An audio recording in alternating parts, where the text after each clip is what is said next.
Alors que Uber s'apprête à tester ses voitures autonomes comme annoncé cette semaine dans les médias, la question qui peut se poser c'est comment allons-nous survivre à tout ça?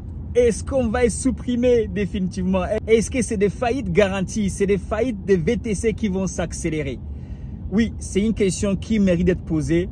Et en répondant à cette question, on va en répondre à une autre qui est tout simplement en rapport avec l'idée de cette vidéo et même la base de l'idée de cette vidéo qui consiste à demander comment se développer en tant que chauffeur VTC. Est-il possible de se développer en tant que chauffeur VTC?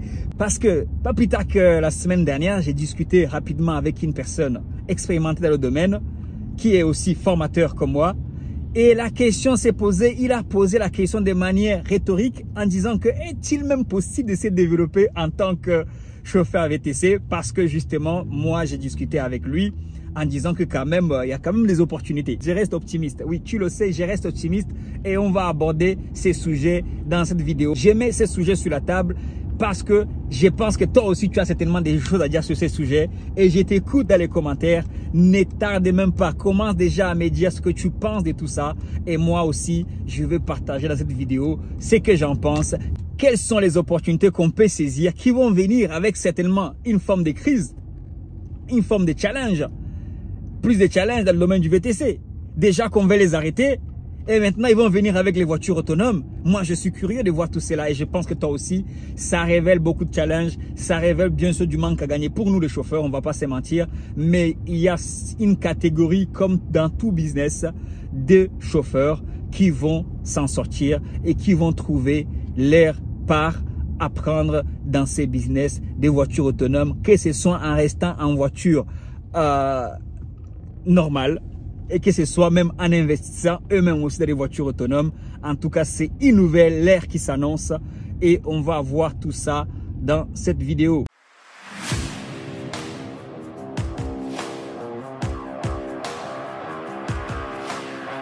Salut à toi, bienvenue sur Empatainment. Moi, c'est Anderson Isaac. Je suis entrepreneur dans le transport depuis une dizaine d'années maintenant. Je suis également formateur à la préparation de l'examen des VTC et des taxis. Je suis aussi loueur de véhicules. En plus, là actuellement, j'ai des véhicules disponibles si jamais tu veux te lancer et que ça te bloque en Île-de-France. Je suis plus du côté nord de la région parisienne et du côté sud-est de la région parisienne. Donc, si tu recherches un véhicule, ça sera toujours avec un grand plaisir de travailler et de collaborer ensemble. Une fois que ceci est dit, justement, revenons au sujet de la vidéo. Parce que oui, cette nouvelle, on s'y attendait. Ce n'est pas une surprise. J'ai fait quelques vidéos là-dessus. J'en ai fait deux, je pense, sur les voitures autonomes qui, je disais que ça va certainement arriver. Une fois que c'est lancé, une fois que les milliards sont derrière, une fois que l'Amérique est derrière, crois-moi, ça finit toujours par prendre du terrain. Parce que ces gens, il faut comprendre comment ils fonctionnent. Quand ils lancent un business, ils veulent en conquérir le monde. Donc quand Uber vient, c'est le drapeau américain aussi qui se propage davantage. Et on ne l'a jamais aussi vu qu'actuellement, on est dans une phase de guerre cruciale, des guerres sanglantes économiques entre les Américains et les Chinois. Quand les Américains développent les taxis autonomes, les Chinois aussi développent les taxis autonomes, les taxis volants chinois qui sont déjà sur le marché en Chine. Si tu fais notamment partie des VTC qui se disent ok, on va brûler tout, on va tout arrêter. Oui, mais ça fait plus de 10 ans qu'on nous vend qu'on va arrêter Uber, mais Uber ne fait que prendre du poids de la bête, si je peux me permettre de le dire ainsi. Donc autant accepter la réalité. Nous étions nombreux à savoir que ça devait arriver parce que quand ces gens s'engagent avec des milliards sur le marché, je pense que ce n'est pas des petites grèves à gauche et à droite, c'est pas les voitures brûlées à gauche et à droite ou les pannes qui vont les arrêter. Ils vont continuer à faire avancer leur machine de guerre. Et une fois que tu sais ça, tu te dis, mais vu que je ne pourrai pas les arrêter, vu que mes petites grèves ne vont pas les arrêter, comment je fais, comment je m'organise, qu'est-ce que je mets en avant pour faire face à tout ça, pour rester quand même, pour continuer à exister. Et tout de suite, la première solution que moi je vois, c'est tout simplement travailler davantage sur soi-même, améliorer son service. Et oui, on le dira jamais assez. Pourquoi travailler sur soi? Parce que ça sera une concurrence, c'est une autre concurrence qui va arriver. On aura une concurrence, un concurrent supplémentaire, en plus de ce qu'on a déjà, en plus de plus de 100 000 chauffeurs VTC qu'on a comme concurrent, en plus de 30 000 taxis qu'on a comme concurrent. Là, on va avoir des robots comme concurrents. C'est un concurrent C'est un troisième concurrent, si on peut l'appeler comme ça. C'est un troisième concurrent, c'est un acteur à part entière qui vient sur le marché, qui s'apprête à venir sur le marché. Et ça doit être considéré comme tel et c'est préparé en conséquence. Mais du coup, comment tu te prépares face à une concurrence? C'est tu te focuses sur toi, tu dois rester focus sur toi, tu dois te concentrer sur le service, tu dois travailler à t'améliorer. Ça répond à la fois comment se développer. Oui, c'est comme ça qu'on se développe. C'est comme ça qu'on développe son service de VTC. Et aujourd'hui, c'est toujours possible malgré la rude concurrence. Si tu vois des entreprises qui passent de 1 à 10 voitures de luxe, c'est qu'il y a des personnes qui ont compris que quoi qu'il en soit, j'ai réussirai à me développer parce que j'ai compris des clés. J'ai des clés à mettre en place pour me développer et je vais continuer tant bien que mal à le faire. Donc, ton concurrent est là, le robot. Qu'est-ce que tu peux faire face à ton concurrent? Quels sont les points faibles? C'est des questions que tu dois te poser parce que une fois que tu te poses des bonnes questions, c'est sûr que tu auras une bonne partie des bonnes réponses et c'est sur ces parties des bonnes réponses que tu vas t'appuyer pour aller faire ton chiffre, pour aller chercher le succès, pour aller réussir dans ton business, pour amener ton business d'un point A à un point B, pour amener ton business là où tu veux qu'il soit. Tant bien que mal, comme j'aime bien le dire, et c'est possible. Donc, qu'est-ce que les robots arrivent? Est-ce que les robots sont parfaits? Non, ils ne sont pas parfaits. Le temps que les gens s'habituent, c'est un temps que tu peux capitaliser dessus pour conquérir déjà une bonne base de clientèle. De quoi les clients vont avoir, quels sont les récits, quels sont, quand tu regardes les commentaires, quand tu étudies le marché, quand tu étudies ta clientèle, quand tu fais ta veille concurrentielle, quand tu fais ton étude de marché, quelles sont les craintes des clients par rapport à ces robots? C'est la même question que tu dois te poser face à la concurrence actuelle. Parce que oui, tu peux te développer en 2025.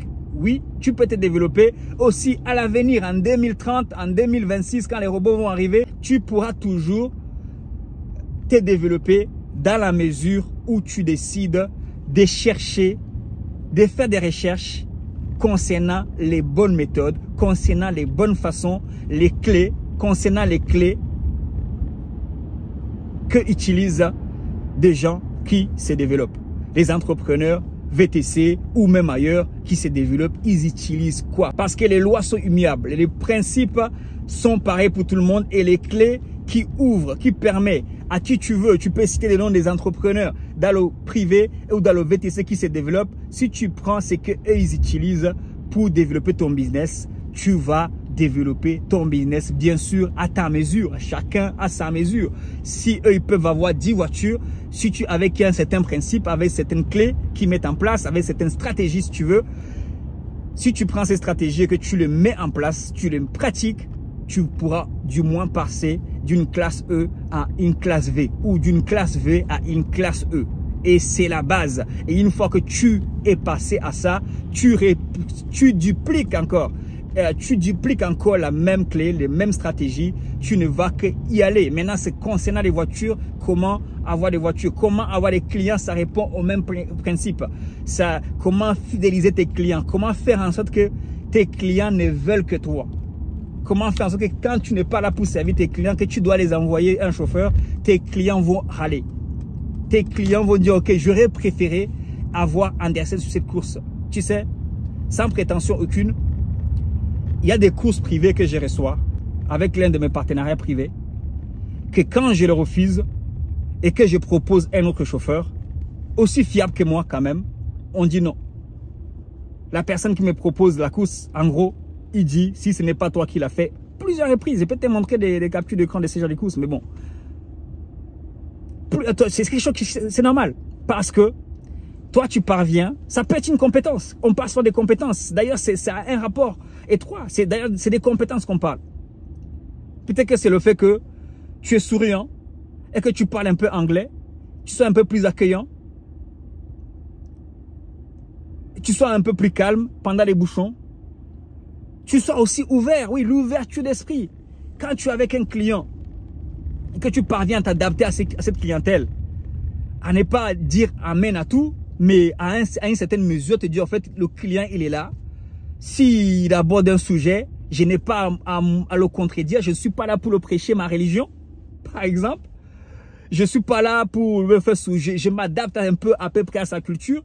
je ne suis qu'avec lui pendant 1 heure, après ciao ciao bye bye, mais je le fidélise. Ça c'est ce qu'on s'appelle l'adaptabilité. L'adaptabilité c'est une qualité. En plus, dans l'examen VTC, on dit de citer les qualités d'un VTC. Je pense que si tu réponds à l'adaptabilité, savoir s'adapter à ton client, ça passera pour vrai. La discrétion, la ponctualité, la propreté, ta tenue, comment tu es propre sur toi-même. Tout ça, ça joue. Ton image, l'image que tu reflètes quand tu sors dans ta voiture. Si tu sors dans une voiture comme celle-ci et que tu es habillé en capuche, je suis désolé. Je suis désolé, tu es passé à côté de beaucoup de choses.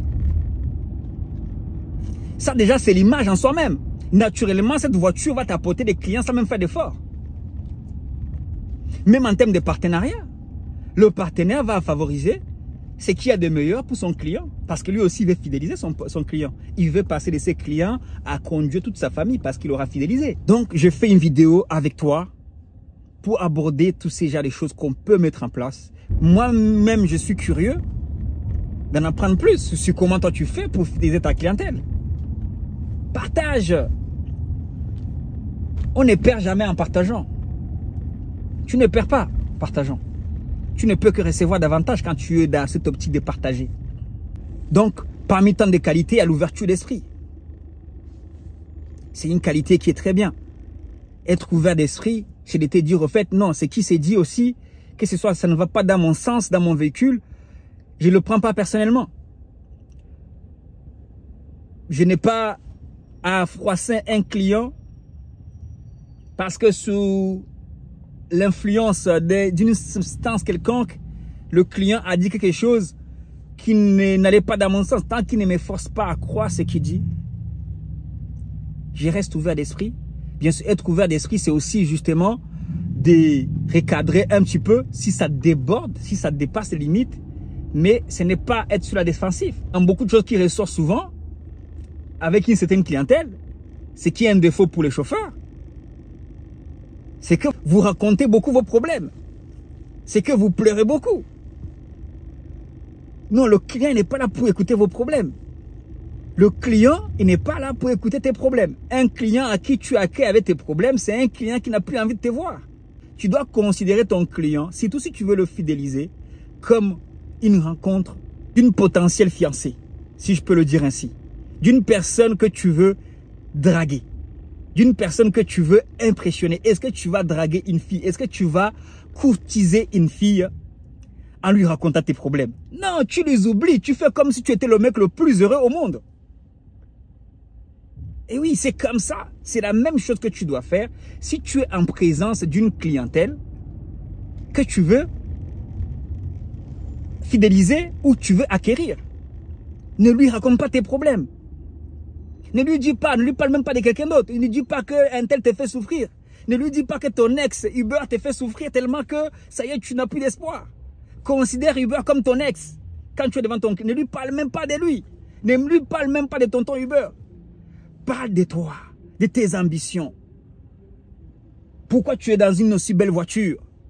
Ne viens pas en pleurant en disant « Ouais, la voiture me coûte trop cher, j'en peux plus, les factures. » Non, fais comme si tu dois montrer que non. Si le client, tu dois montrer, tu dois faire ressentir au client que le client a tout intérêt à t'avoir toi comme chauffeur. Parce que quand le client va dans ton véhicule, il verra un chauffeur qui va l'inspirer lui aussi dans sa mission qu'il va accomplir, dans son travail qu'il va accomplir. Un chauffeur optimiste. Un chauffeur qui sait ce qu'il veut dans la vie. Un chauffeur qui en veut. Un chauffeur qui a des valeurs. Un chauffeur qui ne se plaint pas. Parce que la planiche n'est personne, même toi le premier. Est-ce que si tu viens dans mon véhicule, si tu viens dans la vidéo d'ailleurs et que je n'ai fait que pleurer de lundi au samedi, est-ce que tu vas t'abonner, tu vas rester? Non, personne n'aime ça. Pourquoi toi, tu te permets de servir tes problèmes entre ton partenaire Uber et toi à ton client? C'est pas son problème.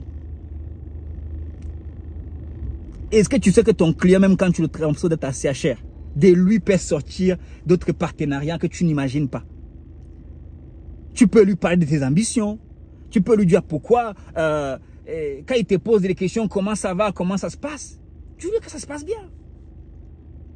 Moi, dans la plupart des fois, quand je fais des applications, les clients me demandent, mais pourquoi les autres chauffeurs, ils se plaignent autant. Mais à la fin, ils sortent avec un soin, disant que ça fait plaisir de voir un chauffeur qui ne se plaint pas beaucoup. Qui n'est pas là à mettre à l'avant sa souffrance, non. Parce que de cette personne à qui tu parles peut sortir quelque chose que tu ne soupçonnes pas. Peut-être que tu es en train de conduire un concierge d'hôtel. Peut-être que tu es en train de conduire, je sais pas, quelqu'un qui travaille avec quelqu'un, qui connaît quelqu'un, qui peut t'amener à d'autres niveaux. Même si tu le fais toute ta vie, sans que tu n'aies jamais eu ce genre d'opportunité, tu peux me dire, ça fait 10 ans que je parle bien, mais ça n'est jamais, même pour toi-même, pour ton moral, pour ta mine.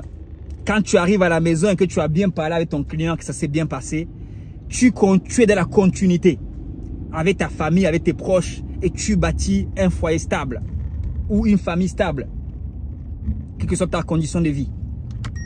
Tu es dans cette continuité. Mais si tu as passé la journée à faire la tête, à râler, c'est là que les clients vont se dire, ok, j'ai hâte que les robots arrivent parce que j'en ai marre des émotions de ces chauffeurs. Si tu veux concurrencer les robots, il faut d'abord davantage travailler sur ta relation client. On apprend cela dans le développement commercial, dans ton module que tu révises seulement pour aller passer l'examen et avoir ta carte et tu oublies. Ces modules-là, c'est une pépite. Ces modules, je l'aime tellement que je ferai tellement de vidéos à ce sujet au moment venu. C'est développement commercial. Tu dois te vendre parce que tu es dans le commerce. Tu détiens un commerce. Ta voiture, c'est un commerce.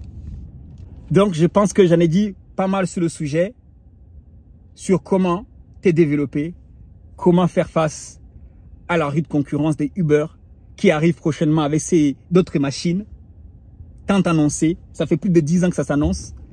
Ça fait plus de 10 ans que mes clients me demandent, mais quand Uber va ramener ces machines-là, comment tu vas faire? Ben, je vais continuer d'améliorer ce que j'ai fait déjà aujourd'hui pour être là où je suis. Et si j'ai du mal à avancer, je me refocus sur moi-même.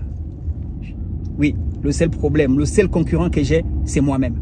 Le seul plus grand concurrent de taille que j'ai, c'est moi-même. Je dois dépasser mes limites et avancer davantage, que ce soit dans le VTC, dans le taxi ou même dans la location des véhicules ou dans la formation, c'est pareil.